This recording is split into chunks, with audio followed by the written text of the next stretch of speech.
Hi, hello, and if you're new to the channel, welcome, and if you've been here before, welcome back. Now, 3 days after the Henley Royal Regatta finishes, which was the subject of my first video about things to do on the River Thames in the summer, the Henley Arts Festival starts. This starts on the Wednesday after the regatta and goes on until the Sunday. The Arts Festival was started in the early 1980s, and the idea was to have a festival of music and art and sculpture by the River Thames using the site of Henley Royal Regatta.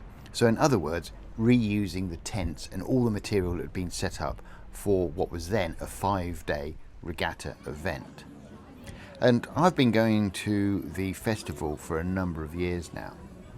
Just like the regatta, they have picnics down in the car park, big lavish picnics, and I did these for a number of years with friends, 10-15 of us down for a big picnic, and then we would go into the festival to listen to music, look at art, look at sculpture, and generally have a very, very enjoyable evening indeed. As usual, there are large queues to get into the festival. There are several levels of ticketing: promenade, which means you can walk around; lawn, which means you get a seat; or grandstand. And once you're inside the festival, there's a lot to do. There's a lot of food stalls, there's fairgrounder rides for you to go on. And one of the things I always head straight over to do when I go in is the comedy tent, which is called, I think, the Club Paradiso or something like that. And over the years, I've seen some fantastic comedians at the Henley Festival. A lot of fun. Now, inside the Club Paradiso, it's set out with chairs, comedian comes on stage, and of course, it's a show, so I haven't recorded any sound, just some photographs of the comedians being on stage here.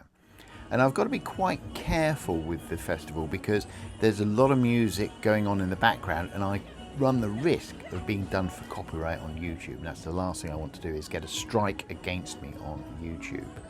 So there will be areas and times in this video where I really sort of take the volume down, just so that I'm not causing any copyright issue strikes against the channel.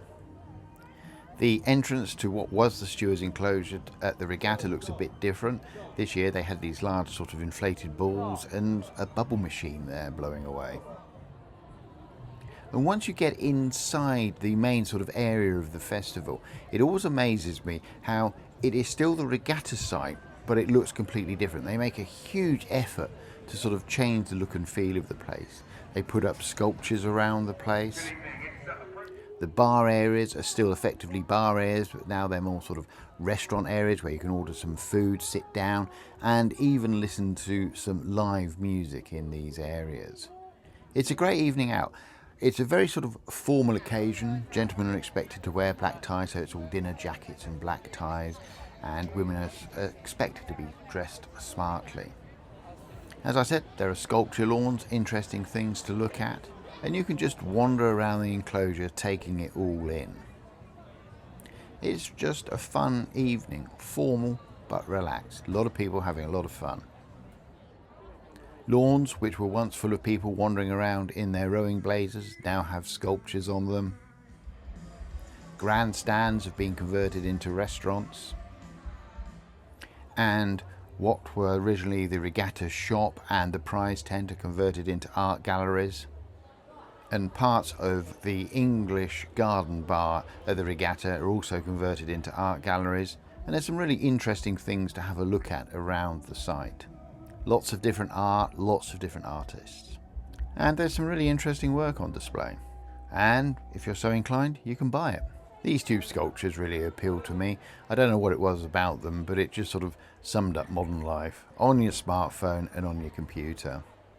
Some of the art I just don't understand. I mean, what's this about? Colourful.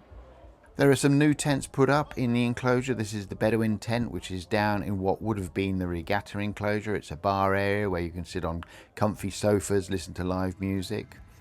The steward's luncheon tent, again, is converted into a restaurant, so still serving food. You can get snacks, crepes, pizzas, all kinds of things around the enclosure, ice cream. And one of the things I like about the Henley Arts Festival is they have these sort of roving artists going around the place, just doing their thing. And these guys I really like. They were on a, I don't know how you would describe this particular sort of bicycle they're on, but they went around singing, playing their musical instruments. They'd just cycle around, pull up somewhere and strike up. Excellent bike. Very cool. And off they go. Some of the performers, I don't really understand what they're up to. These two I found amusing. And this is a silent disco wandering through the enclosure. I've done this, not this wandering type, but a silent disco that was in a tent one year. Great fun. Really, really good fun. Although, of course, because nobody else can hear the music, you do look a bit mad doing it. This was the Joyride, some other performers going around the place. Not entirely sure what they were up to, but they seem to be having fun and people seem to be enjoying them. Big bow tie and a pint of beer, followed by a young lady in an olive green shirt, olive green dress rather, olive green being somewhat of a theme this evening, as a lime green dress. Now these two guys I found really funny. They were dressed up as sort of racing commentator, racing pundits, and in the hot weather we were having, wearing those sheepskin jackets and those hats must have been really, really tough going. But they just stood there, they set themselves up with their microphones, they stood there and just commentated on the things going on around them. They were absolutely hilarious in my opinion if you just stood there and listened to them. And listen to what they were commentating on, what they were seeing, and they were just very, very funny indeed. So we are now drawing to the end of our coverage for this evening. Super. But as I said, it must have been exceptionally hot work. I often wonder how people come up with these ideas. I mean, how did these two characters, these two guys, come up with the idea of the commentators? In the grandstand, or whether they're going to try and get us. Now, one of the things that I enjoy about the festival, and you're getting a hint of this in the background of some of the shots, are all the boats that turn up. And it's just wonderful to see these craft on the river. And I spend quite a bit of time just wandering up and down the towpath, not necessarily looking at the art on display or listening or watching the performers, but just looking at the boats. I mean, some of them are absolutely magnificent. I particularly like the old sort of wooden craft, you know, the ones that are highly polished, highly varnished, and have potentially got interesting histories.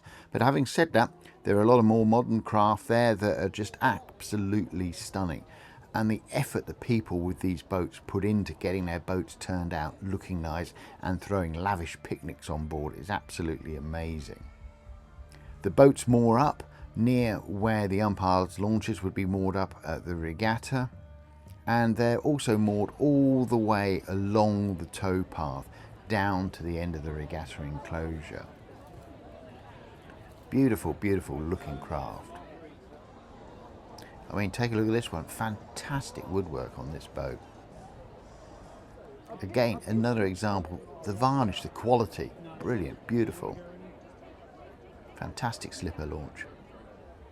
And I love the back deck area of this boat. Sitting out there, having a drink, having a picnic must be fantastic.